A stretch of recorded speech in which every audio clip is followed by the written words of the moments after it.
Al Jazeera, as I promised, this is part two, breaking down President Bio's interview with you guys recently. So the second question is what I'm getting to now. That was how he approached, what measures he had to put in place to, fend off the coronavirus. And so I'm going to let you guys listen to the question, listen to the answer, and I'm going to break, the answer of the president to you guys. But again, this is part two of President Bill's interview for Al Jazeera because, again, like we said, the president misled, the world on that interview.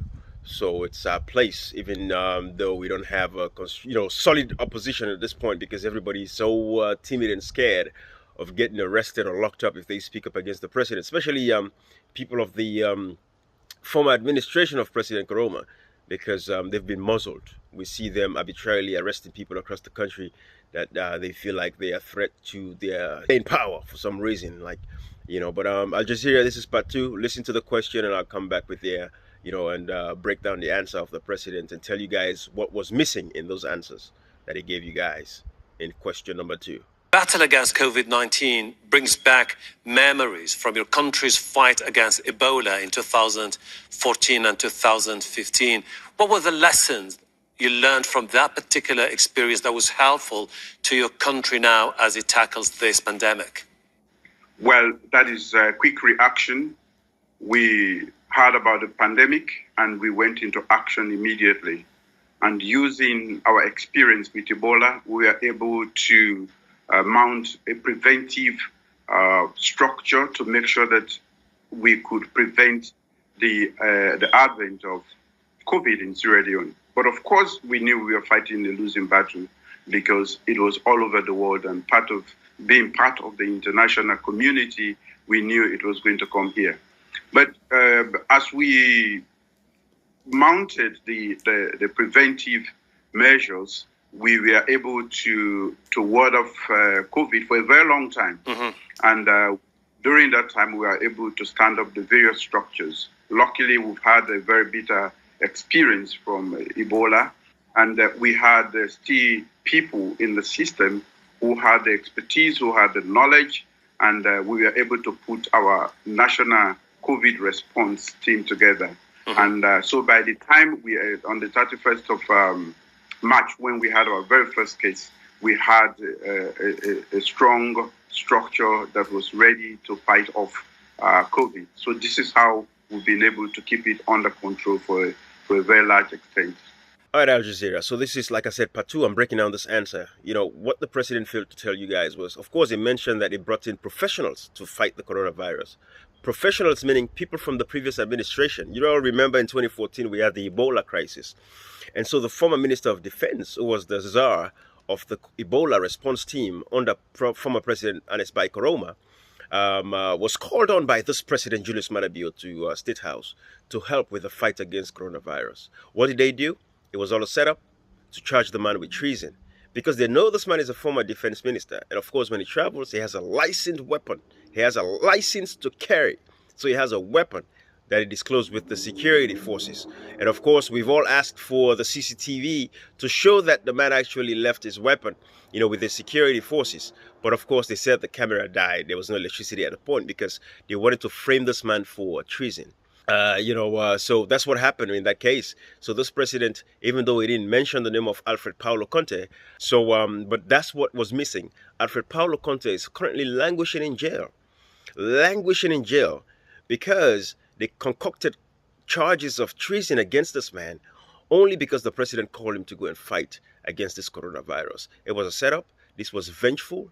This was hate. This was something they've cooked up because they've had a personal vendetta against this man, being the former defense minister under President Koroma.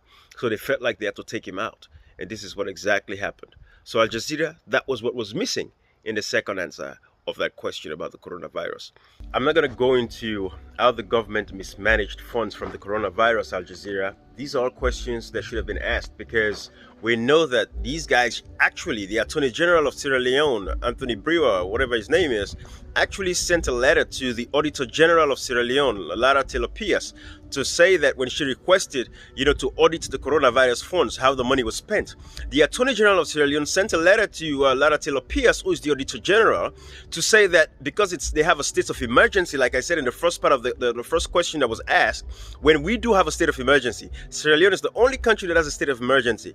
But the Attorney General told the Auditor General that at this time, they would not allow her to investigate or audit the coronavirus funds because there's a state of emergency. Can you imagine? And this was the same President Bio when he was in opposition. When former President Nkrumah was asked, President Bio actually wrote a letter. This president right now wrote a letter to former President Anes Bai Koroma when he was the president for them to audit the Ebola virus money. But this is the same government now that does not want accountability.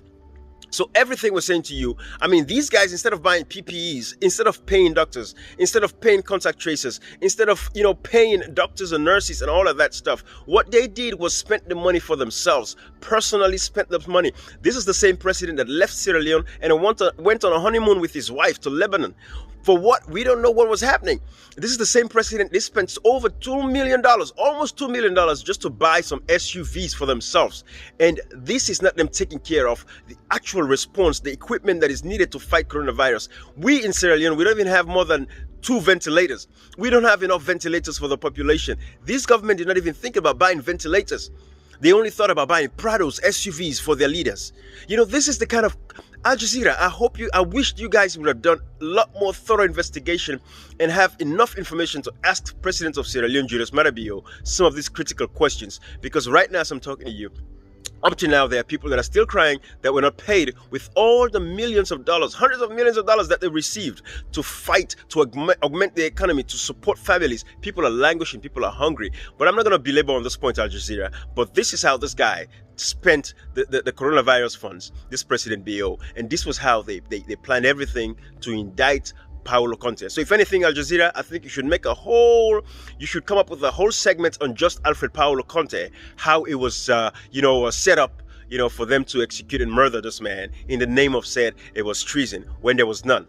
Even the guy that actually signed the license for this man to carry his weapon was Fred. It was let go. But Alfred Paulo Conte, even though he handed over his weapon to the military, you have 5 layers of security for you to go see the president. Would Alfred Paulo Conte be so stupid to go and, because it's not even treason if you try to assassinate a president, it's assassination, it's not treason, but these guys think this man would really even think about assassination or treason. This is the problem that we have at Al Jazeera. So you guys have a moral obligation to the people of Sierra Leone to dig down into this, open up a special investigation into the case of Alfred Paulo Conte so that he could be freed, because he's still in jail as I speak to you today, November 22nd, 2020. Thank you guys. In the crossfire.